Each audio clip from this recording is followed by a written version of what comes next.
Welcome back to the Microshift Project Podcast, where we get real about the moments that change everything. The ones that don't make the headlines, but redefine who we are. Around here, we don't talk about overnight success. We talk about perseverance and the micro shifts that move us from stuck to unstoppable. I'm your host, Nick Volinchak. That's Nicky V if you're nasty.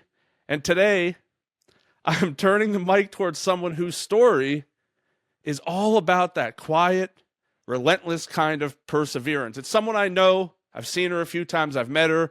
We have a little bit of a relationship. She is the co-founder of CNV Creative. She is the C, and I, of course, am the NV. And an award-winning marketing strategist whose work has helped entrepreneurs and industry leaders turn chaos into growth and clarity. She is my wife, Crystal Volinchak. Crystal, how are you doing today? I'm good. How are you, Nicky V? Yeah, so I guess that's you saying you're nasty? You got that, huh? I did. That's good. Okay, so you just tell everyone you talk to, like, talk to them about being nasty? That's my little catchphrase, you know. But beyond the business accolades, your story is deeply human. You're a survivor, a leader, and a builder who's learned that real work isn't just scaling companies, it's scaling yourself. Welcome to the Microshift Project Podcast. Thank you for having me. I woke up this morning, you looked at me, and you said, "You're going to be my guest today."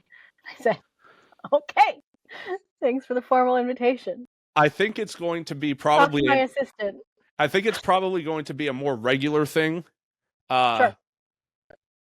I think it's good to touch base. You know, we initially started as doing a podcast with each other, and honestly, I think a lot of it was we couldn't really figure out our technological gremlins to really get what we wanted done. Yeah. But it's also very difficult to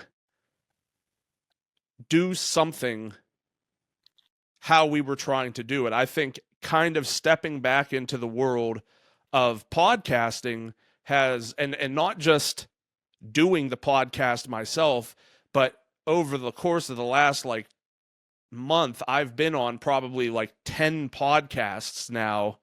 Right. And I see the process that goes into it. So it definitely gives me a lot more clarity about how we need to handle setting up the podcasts and thing like that. So we'll be back. It's going to be called Here's the Part. I will probably try to drop that into here in this conversation as many times as I can because it makes a good clip. But why don't you tell us a little bit about who you are? You know, you're the founder of CNV Creative. You've built this agency, and I'm very clear when I talk to everyone about everything we do that this is a company you and I started together, and I think you'll agree that you couldn't have done it without me. Right. But it's been more as my moral support and I guess behind the scenes leadership of you, but you've really been the driving force that helps our agency that's known for helping founders step out of the marketing chaos and back into leadership. For people who only know you by your work, who is Crystal beyond the CMO title? Such a loaded question. That's the idea, be dummy. more specific. So I think it's a little bit of who is Crystal and what helped her form into who she is now, and then who do you actually see Crystal as being now? I think I'd start with who I see Crystal as being now, because I think it helps back up into that kind of story. But I like to think that I am a compassionate leader, a mother, a wife, and a friend. I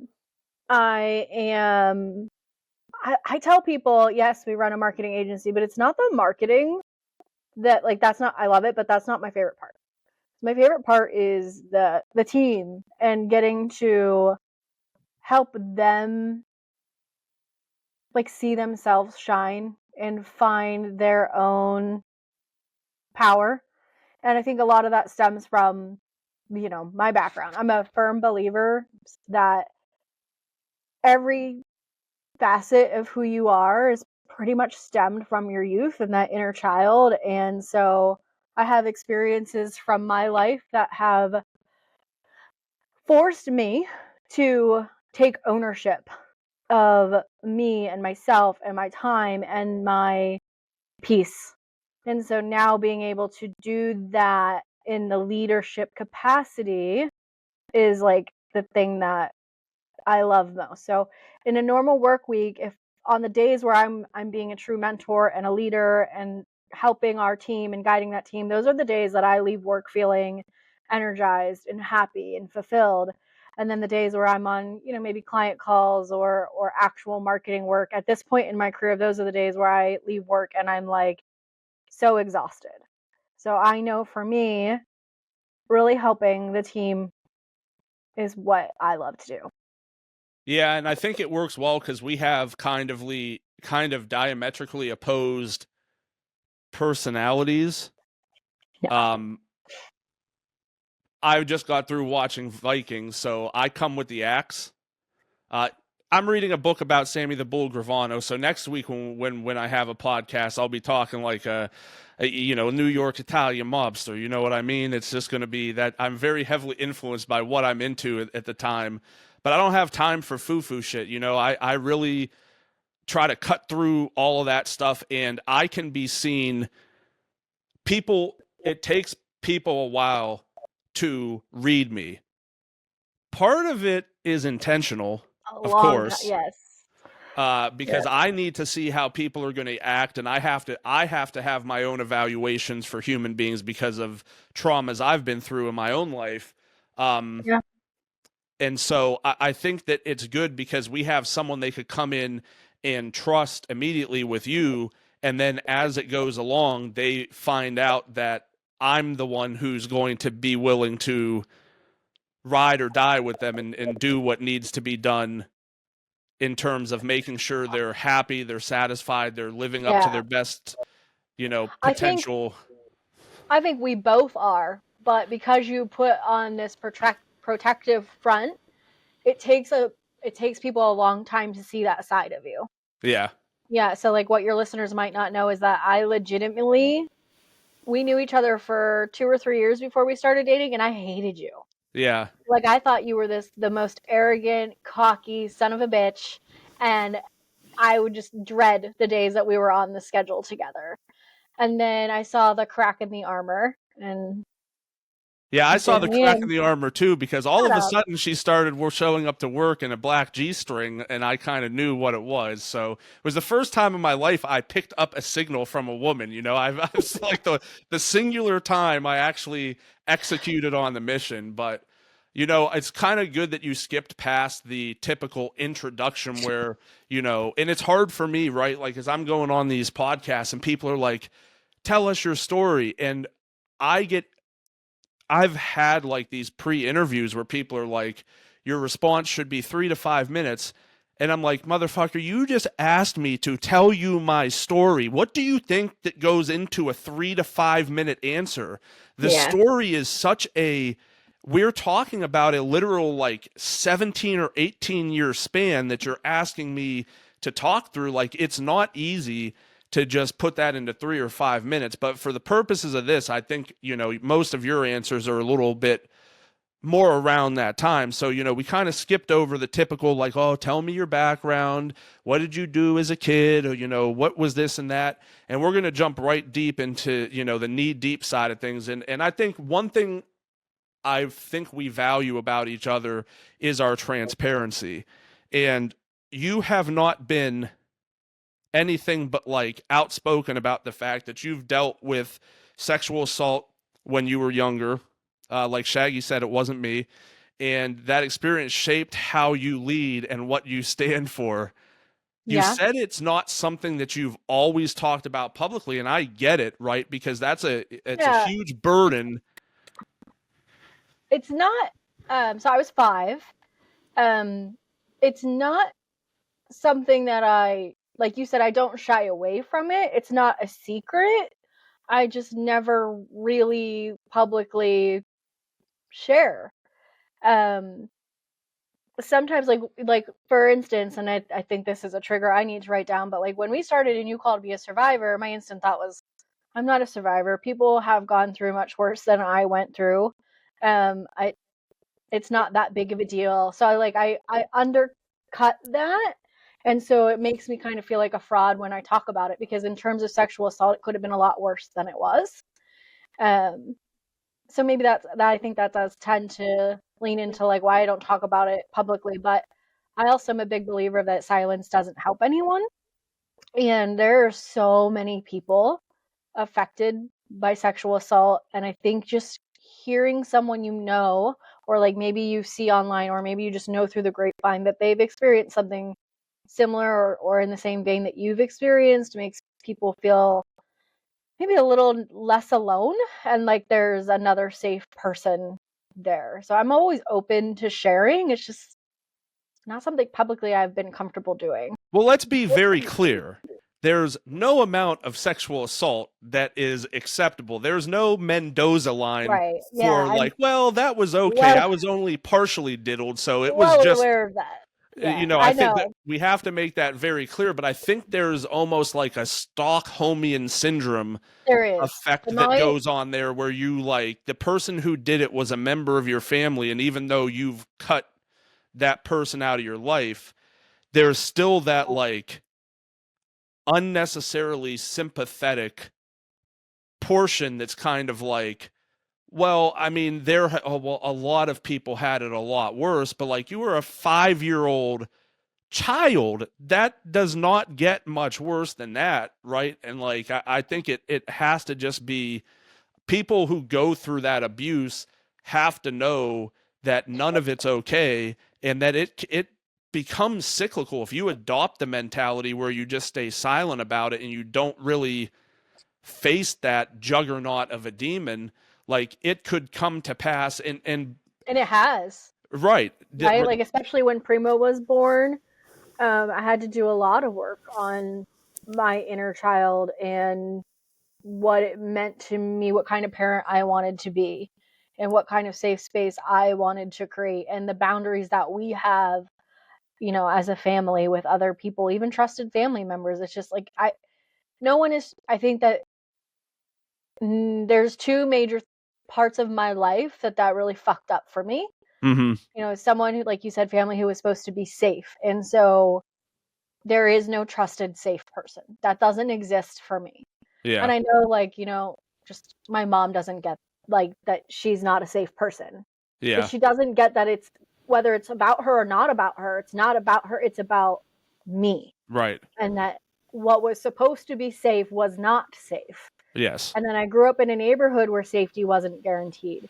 So survival was more internal, but it was second nature. So I learned to read every room. I do it now. Like when you come home or you walk into a room, I know exactly how you're feeling. Or sometimes I over exaggerate that you're feeling like a negative way. And it's anticipating what people need and making myself small to help stay in control of those things. And so when I say I went through things that now make me a very compassionate leader who has, in my late 20s, early 30s, finally found some semblance of my voice that I do feel like just gets louder and braver every year, it's because I had to make myself small to survive for so long.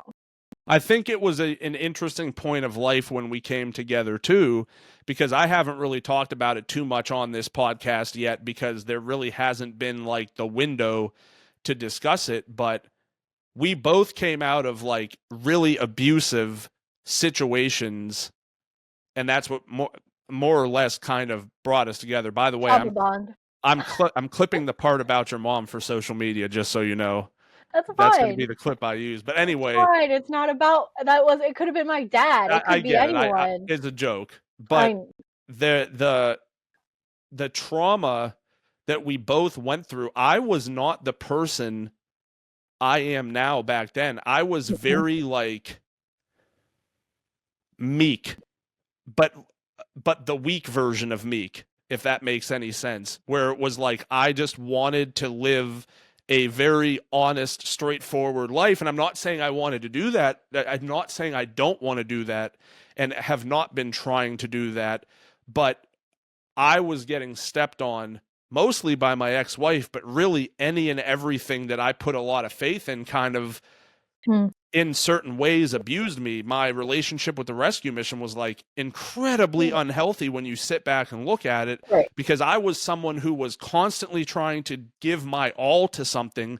And I'd ask, why am I not being considered to be like, to move up? I'm intelligence wise, I'm the smartest guy in the room, probably of everyone that's there.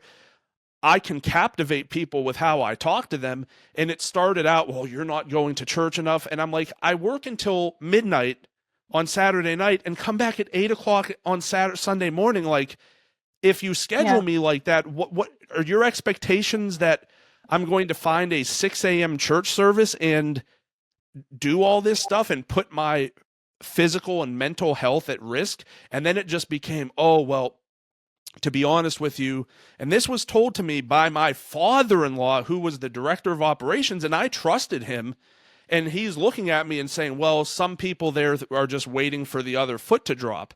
And religion is a whole different avenue we can get into that I have a lot of complicated feelings around. But like, wait, man, way to live out Jesus and the message he sent, that's saying, well, Jesus has the power to change everything and make them new.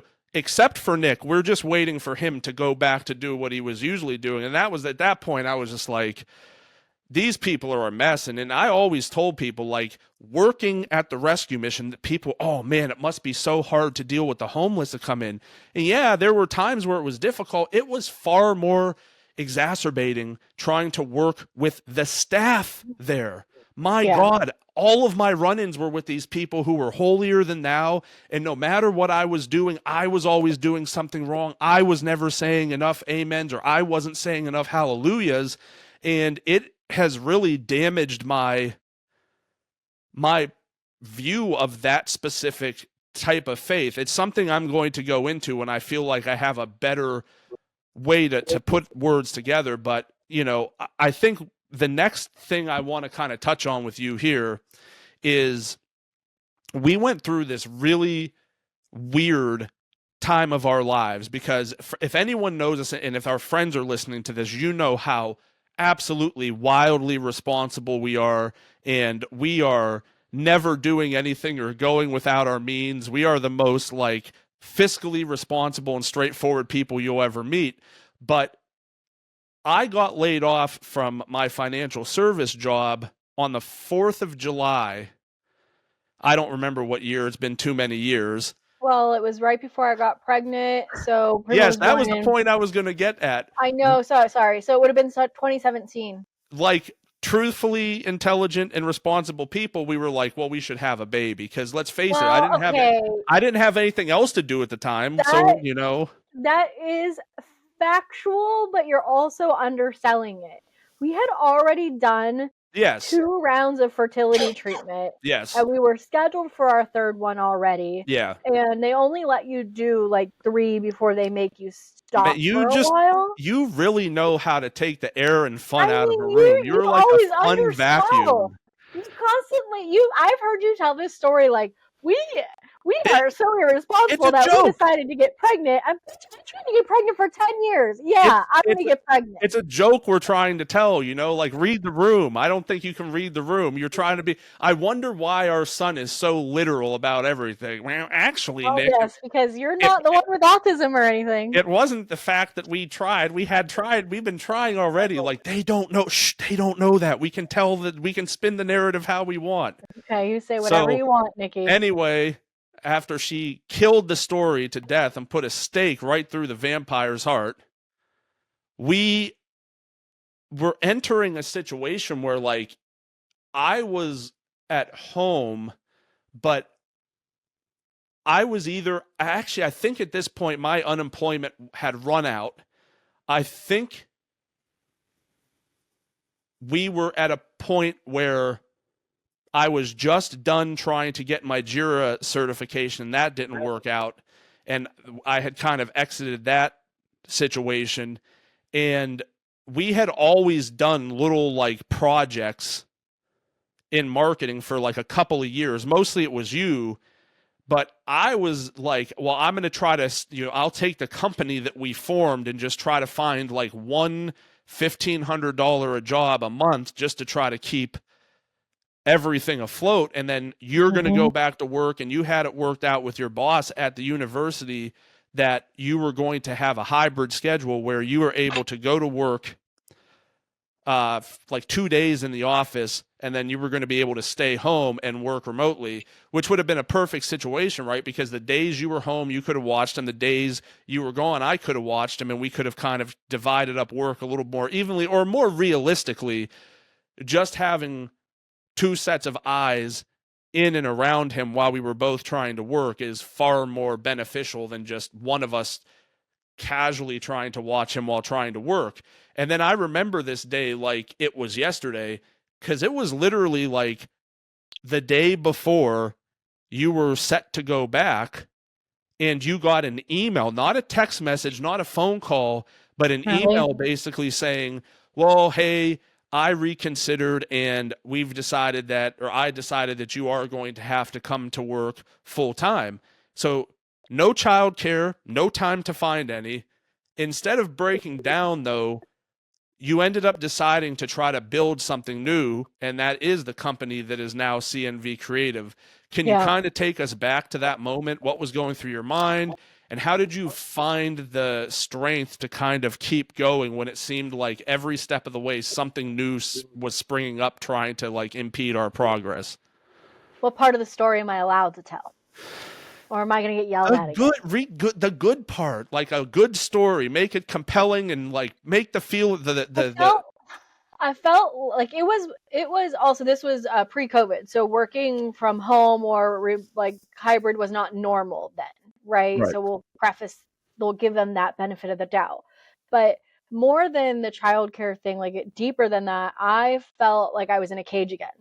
And I back to my point earlier, I had been told I wasn't going to be able to have a baby since the day I was maybe like 17 because of health issues. So when we had Primo and he was early and it was traumatic and I was on bed rest, like I was all the way fucking in. But I also really loved to work. I never wanted to be like a stay-at-home mom. So I felt like I was in a box, and they were forcing me to choose between like my career and being a good mom that and you're right, I'm pretty black and white. Like if I have an expectation and you rip it out from under me, not that anyone wouldn't have that same reaction, I think internally it opened a lot of old wounds. I didn't feel like I was being heard. I felt like I was going to get left behind in my career, and if I went back to work full time, my son was going to get left behind, and I was going to have to put him in someone else's care. And if you remember me saying no one is safe, like that was something that I was not in a headspace to do.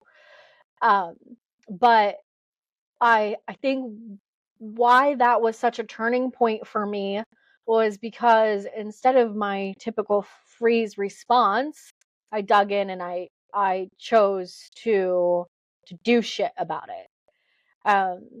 And I will say, you kind of hit on this at the top too, like I don't think that I'm strong because of you.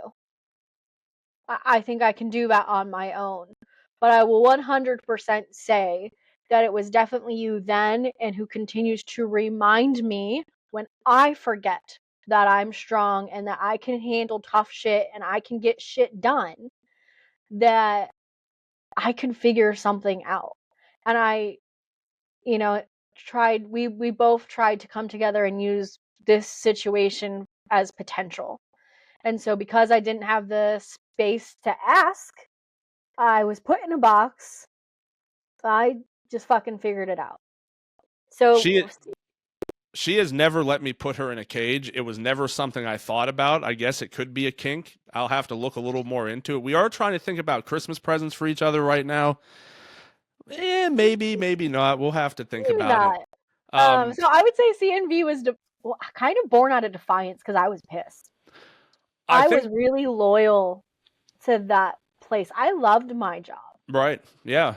I was very happy at my job. I mean, there was like informal succession plans where it was like, I want to stay here until the boss retires, and then I will have probably had like 10 years behind her to really learn the people I need to know, learn what the job entails, and have on-the-job training. And so she was a great mentor who had no control over her director's decision on what I was allowed to do. Yeah. But I loved my job, so I was really mad because I loved Primo more.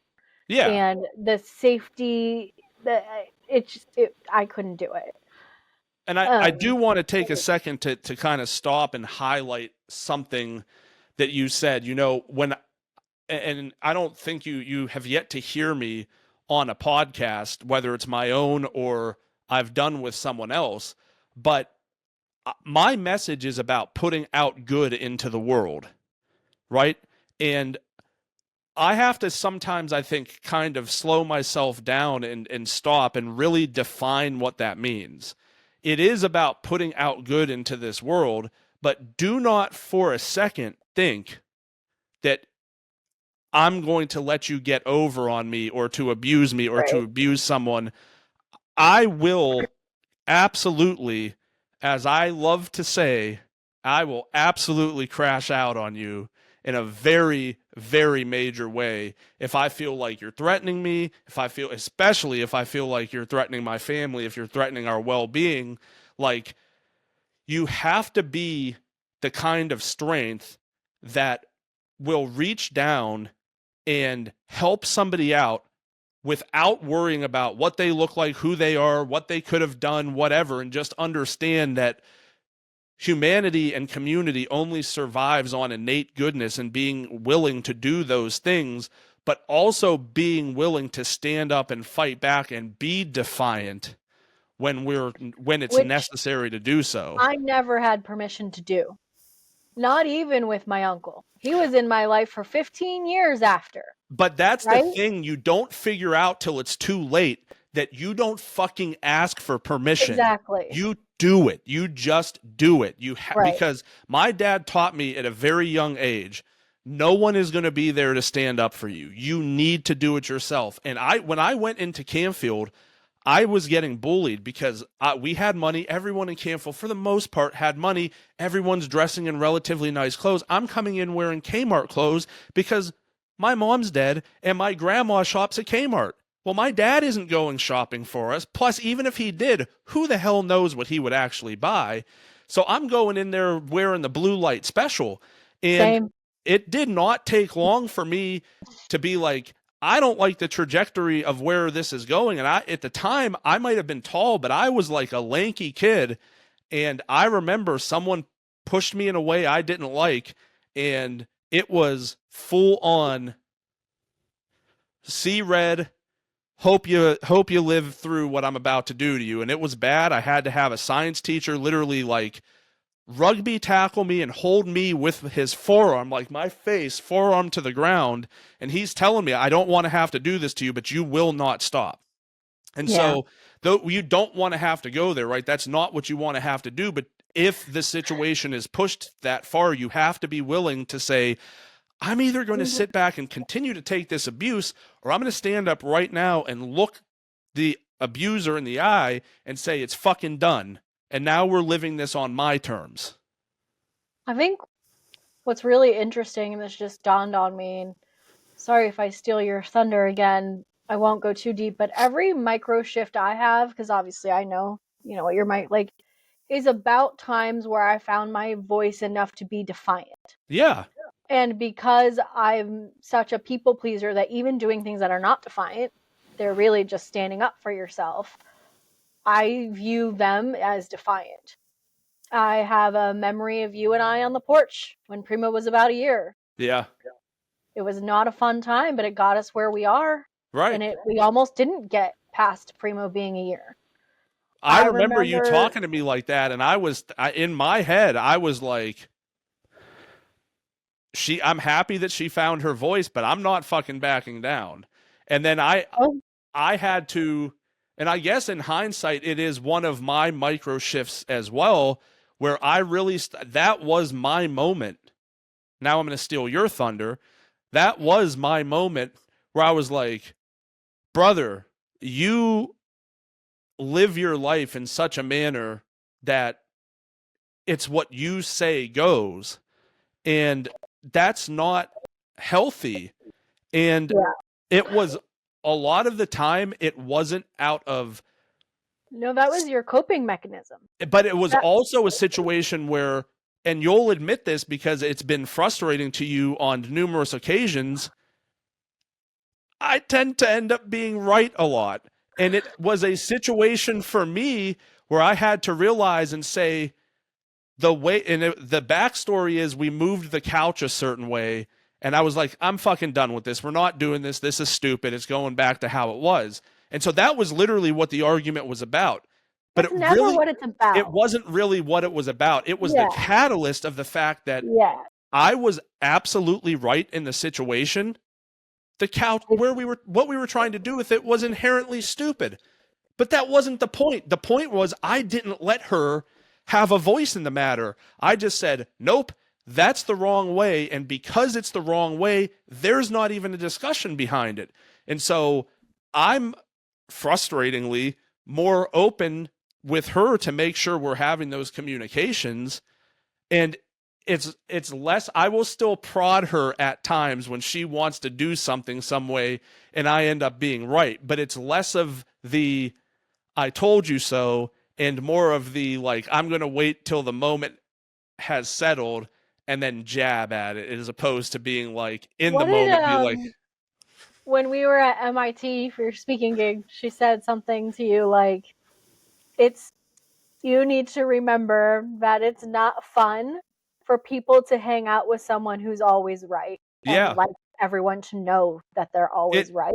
But you're right. For me, it's not being wrong, because I truly believe that we shouldn't be fighting over right or wrong, or we're on the same page. For me, it's about, I need to feel like I am being heard and I have a voice and valued. All people in this world, you cannot, you have to be the one that lets me have a voice. And that's where I snapped. That was probably 6 years ago. And I'm definitely am not 100%. Like, I'm not ever going to sit here and say that, but I have worked to try to undo a lot of the negative behaviors I've had, because I know it impacted most of my relationships before as well. So like, this is not something that was just new to you. Right. My ex-wife doesn't count. That wasn't really a relationship. But even before that, like, I would do the same things I did with you and your friends early on, where if like I didn't want to do something, I'd be like, I don't feel good, I'm not going. And it's just kind of like one of those things where you're like, well, this is important to me. I want you to be happy at the same time. But like, that stuff gets old. Like, nobody wants to have to deal with a person like that. And I never really viewed it that way. I viewed it like, well, you want to go and do your thing, I want to do my thing. So if we're both getting the things we want, then everybody wins. But that really was a very narrow perspective, because it wasn't giving you what you wanted. It was giving you a variation of what you wanted, but you wanted to go hang out with your friends with me. Yeah. And I've done a lot better. Like, yes, I will still, especially early on when college football and NFL starts, like, yeah, I'm probably not going to do anything with anybody in the month of September. What I really admire about the growth that you've had is that you've been able to find a balance. Yeah. So you give in and do things that you don't want to do, and then you also are able to find times and things that are like, no, this is my time, or this is what I want. And I have always struggled with a balance. So even in my past relationship, when I found my voice after being wronged so many times, what it turned into was I was just a screaming, raging lunatic, verbally abusive monster. So I completely swung back the other way. Right. And I've always had trouble finding a balance between sitting in myself and raging. And it's definitely something I'm still working on. But I feel like you have been able to really find a balance. Yeah, it's something I'm happy about, but it's still a battle that I constantly fight, and it's not always comfortable, but growth is very rarely comfortable. Our child is going through growing pains right now, and the reality is, like, it might stop, your limbs might stop hurting after you're done growing, but you never stop growing emotionally, mentally, Yeah. spiritually, whatever it might be. So you mentioned microshifts. That's obviously a major part of what I talk about. I always love when other people are able to kind of put those dots together.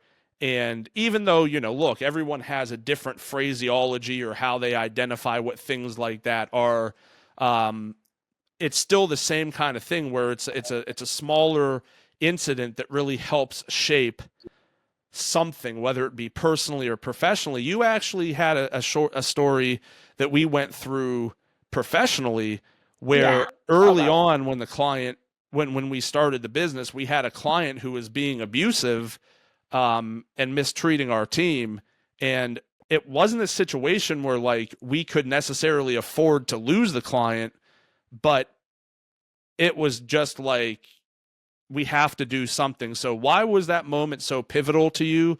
And how did it shift how we ended up handling business after that? Okay. Yeah. So we ended up firing that client.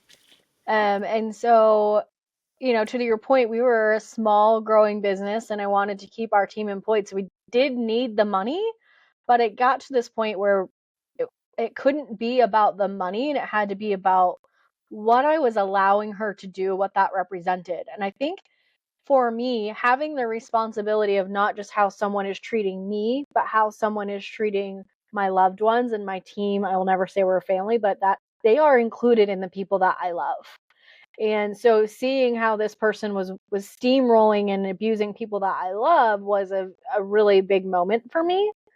And I think also like I just had to come to this realization that I couldn't hold both like this innate person that I am that pleases everyone.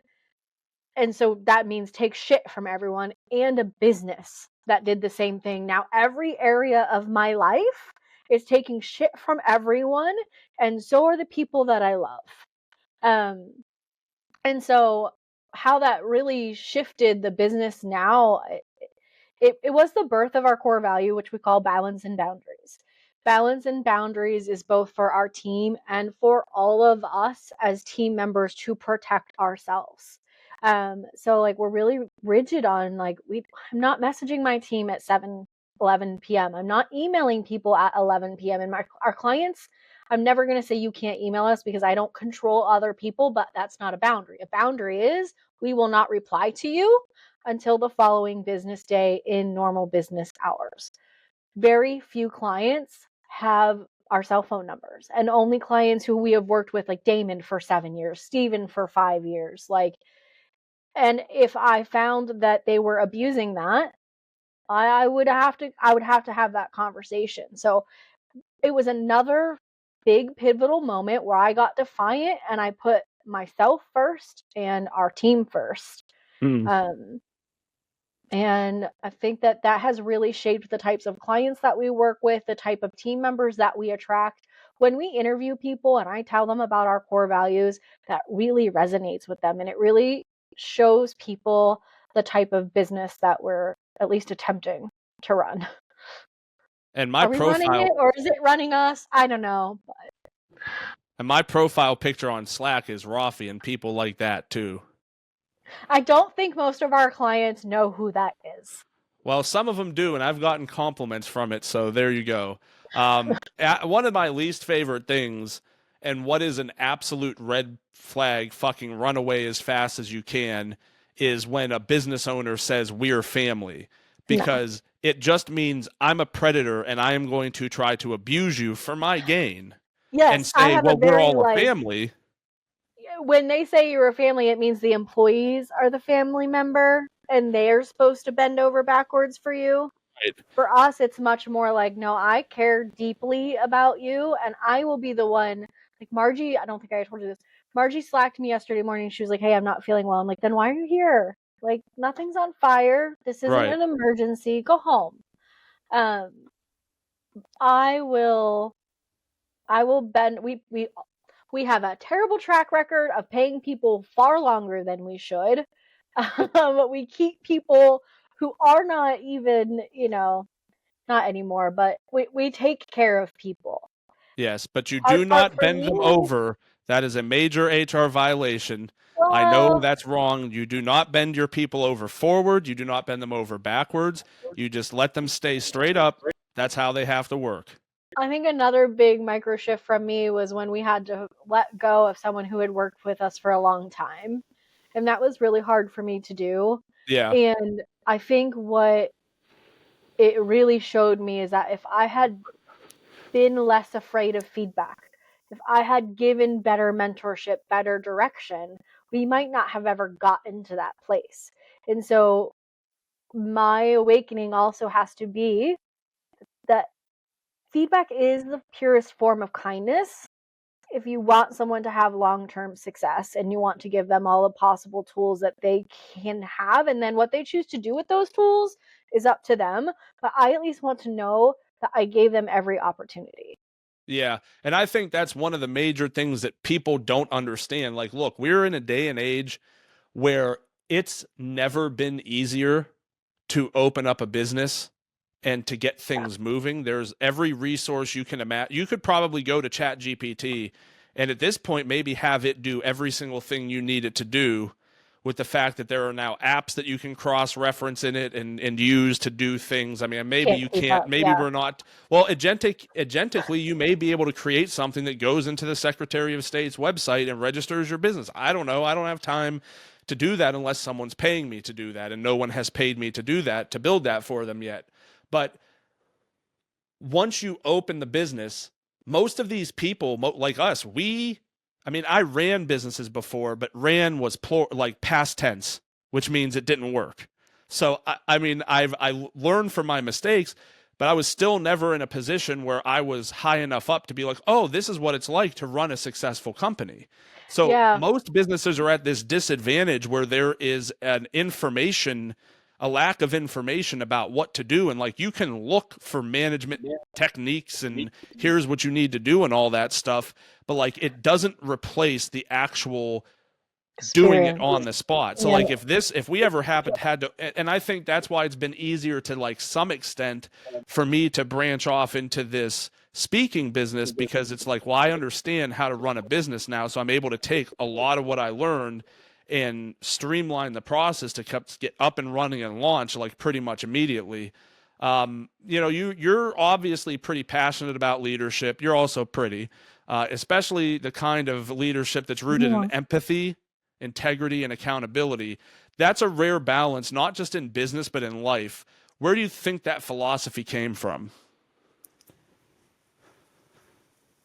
That I think it was that I had to do it for myself. I think that I wish things would have been different for me as a kid. Um, and so a lot of that is rooted in my entire personality. But also, I think in a negative way, sometimes it's easier for me to be empathetic than to give feedback. It's easier for me to take shit from even team members who know they could be doing a better job than they're doing than to, for lack of better words, be defiant. So it's definitely like a weakness and a strength, and it's all in how you harness it and when you use it for good versus laziness, essentially. You mentioned that there are a few misconceptions you'd love to clear up, especially around marketing. You said there's a myth that marketing is about making noise, but we don't think it is. It's about creating clarity and connection. And I really love that thought process, especially in 2025 and moving forward. Can you unpack that a little bit more? What do you feel like people get wrong about what marketing really is and what real growth actually looks like? Yeah. So you said, a lot of people think marketing is making noise. And so to me, that also correlates like to a lot of people think it's like just do more Mm. channels or do more posts per day or do more emails or grow a bigger list or just do more. And we're really against doing more for the sake of doing more. Um, I also am seeing in the market a lot that people, even in 2025, a lot of different agencies or providers are still really separating creativity from performance, and performance being like the actual, bottom line, revenue, money coming in, new clients. And we know, that people don't buy with a logical anything. They buy with emotions, right? But creativity is what creates those connections. Emotions are connections. And so we really fully believe that you cannot have performance without creativity, and that creativity drives performance. You have to have, it's like the brain, you have to have both sides of the brain. So a lot of people are sitting here on the opposite sides of the room, and you're either a data person or you're a brand person, and I just think that's lazy. I think that you have to have both. You at least have to, you don't have to have all the skills. You don't have to be a jack of all trades, but you have to stop selling the message that you only need performance, so you should only give me money, or you only need brand and content, so you should only give me money. I just want people to be more transparent with these founders and the small businesses that we work with, because they really don't know. And Yeah. they're getting a lot of bad information. The amount of people we talk to who are just jaded. And I'm kind of at this point where I'm like, if you've already been jaded by marketing, it's a long uphill battle for us, Yeah. because trust is the biggest thing. And if you don't trust us to do what we know we can do, we're never going to be able to do the things. And then it's a self-fulfilling prophecy for you. So I kind of don't even really like want to, I don't even typically take on people who have been jaded by the system. And let me tell you, that's hard to find. It is. It's very hard to Yeah. find. I think that all of those things, and especially the dynamic of how when you do marketing, obviously, When you do marketing. you you don't do bad marketing. You do marketing so it's good. I don't remember how the befuddling statement went from the person who's in charge of the free world, but anyway, I think what you're looking at is obviously you're trying to satisfy your target market, but people are really slow on the uptick to understand when that market shifts, that their buying patterns shift. So many people that we work with now aren't just looking for the cheapest, aren't just looking for the most skilled, because at this point in this world, the talent gap is relatively thin, unless you're going to like the places you're going to overpay at, where the people who are running it were the ex CMO of this division in Johnson and Johnson and Procter and Gamble and things like that. Sure. But people are just buying people, and so I think that's a different type of way to sell. I can't tell you how many, and you know this because you do sales. I mean, I do sales too. And people will tell me all the time, like, we chose your company because of you. And I always look at them straight in the eye and say, you fucking idiot. What is wrong with you? Do you know who I am? Do you know how? But it's jokingly, of course. They laugh. I really do tell people, I'll say idiot. And it'll just, because it's Well, I mean, that's, who I am. It's the yeah, humor side of me. I don't want to work with people who don't, like, we don't have to be friends, but Yeah, like, we have to have commonalities. We have to have similar values. If you have like, we might not even have the same sense of humor, but if you have no sense of humor and you're right. expecting this to be like a really corporate type of relationship, we're just not the right Go fit for somewhere you. else. I can't do that. Yeah, I am yeah, specifically not working a corporate job because that exactly. sounds every level of miserable to me. Okay. Now Yeah. we're going to end with our last two questions. When the pressure builds between being a founder, a mom, a leader, a babysitter of a 41-year-old male, what keeps you grounded? Who or what helps you recalibrate when things get heavy? And why is it Taylor Swift? It is Taylor Swift. It depends on who's making it tough. Like, if it's my business partner, I might not go talk to my business partner, Nick. I keep a really small circle. So, my friends do keep me grounded. Primo's fucking funny, man. He always finds a way to make me smile or laugh. You remind me that I'm strong. There was one morning at 8 a.m. when you brought me 3 shots of whiskey because we needed it that day. Yes. So, Taylor Swift, I'm a big fan of the new album. Love it. And I also do like to lose myself in a good book. When I'm not feeling lazy, swimming laps while listening to a book is a really good way for me to escape as well. And I'm always picking up. I can't stick with a hobby. The ADHD I can't do it. But I don't know if you've noticed, trying to pick up more like micro hobbies. So like I've been doing some like a different craft every week, because if I do it 2 weeks in a row, I'm over it already. Yeah. I agree with you. I have to keep my small circle of friends too. When I need to like get through it, I've always got King Von, L.A. Capone, Rondo number 9, Ide, Give Taylor Old Dirk. Swift a listen. No, I'm good with the other guys. They really get me going. I really in Jimmy World. I got a wide range. Really settles me don't down. Don't put me in $50. Right. All right. Final takeaway. If there's one message you want every listener to take away, it's this: you can rebuild your life and your business one shift at a time. For someone who's listening right now, who feels like they're at a breaking point, because look, your story isn't the same type of story mine is, which is a long building cycle of traumas. Yours were kind of like early on until you met me, and then the traumas just became too wild and many to count. But everybody has, when I was on the podcast I was on today, he does mental intelligence.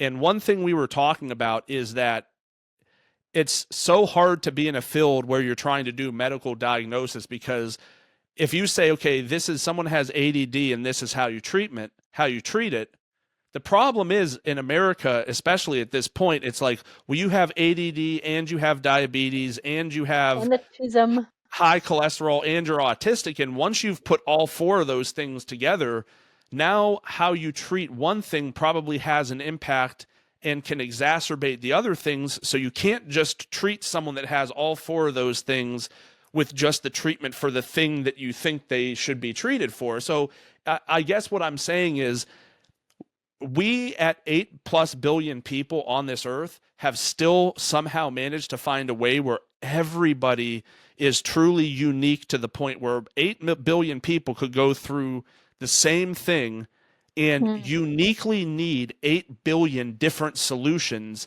to how to handle the problem. And we think that that's a big number, but coming from someone who builds fantasy sports lineups every day, I can tell you the possible permutations of just 60 players can build such a vast amount of lineups that it's almost mind-blowing how quickly that number gets so big. So 8 billion people and 8 billion solutions is not as unreasonable as it sounds. So the point here is, everyone is at a different place. Everyone hears a different voice and a different story that helps them realign. And for you, that story and your realignment and what you would tell them is, you can rebuild your life and your business one shift at a time. When they feel like they're at the breaking point, who's questioning whether they can continue to do what they're doing or not, what is the one thing, what is the one micro shift you can encourage them to try to start with today? It's all about your perception, and I think the way that you view yourself. So my strength didn't come from being fearless. It came from walking through that fear and deciding that I wouldn't let it define me. And I think the biggest thing that you can do is to think about your microshifts and find your microshifts, because I think that helps reshape your perception. And perception is everything. It's 100% everything. So find your microshifts, really sit in it, figure out what they are and what they mean to you. And I think at the root of that is the core of who you are. Well, awesome. Crystal, thank you so much for sharing so openly, not just about the business side of things, but the hard parts people don't see and don't know about. Your story is a powerful reminder that perseverance doesn't always look like pushing harder. Sometimes it's choosing to stand back up and trust that the next step will appear and that you have the strength to stand up for yourself. Where can everybody find you at if they want to connect with you? I am most active on Instagram, so you can find me at CMO Crystal, CRYSTAL. All right, no one better slide in the DMs, okay? I will slide if I find out there's anyone in the DMs. It'll be a drill. I've heard that in the song so many times, so I feel comfortable saying so it. Embarrassing. I am definitely cringy. Is that a good word for it? Yes. But I enjoy it. Like, I do it for the humor of myself. I don't care if somebody looks at me and says, this 41-year-old nerdy ass white dude is talking about sliding and drills at the end of a podcast. Well, that's just who I am. That's my kind of humor. I listen to stuff. That's what they talk about. I've watched 500 hours of documentaries like, on that's these not an guys. exaggeration. It's a very interesting insight that most of us don't have because we haven't lived a life like that. I can't judge you because I do the same like stuff with Taylor Swift. I look for the meanings and I go through hours of documentary videos on Instagram about what they mean and why and the parallels. How big is Travis Kelce's penis? I'm trying to infer from lines in the music, 9. Well, okay. It's track 9. It's a certain. So, but by the rule of law, that's probably 5 or 6 inches. Then that's right, just how that you works. Always subtract at least 2. Right. Yes. So, anyway, you can find me at Nick from CWE on Twitter, Nick from CWE on Instagram. You can find me at Nicholas Volinchak on LinkedIn. I do sometimes post there. You can find me on YouTube at The Microshift. And remember, the biggest transformations rarely come from giant leaps. They come from microshifts, small, honest moments that change the trajectory of your life. Thanks for listening to the Microshift Project Podcast. I'm Nick Volinchak, and until next time, keep fucking going.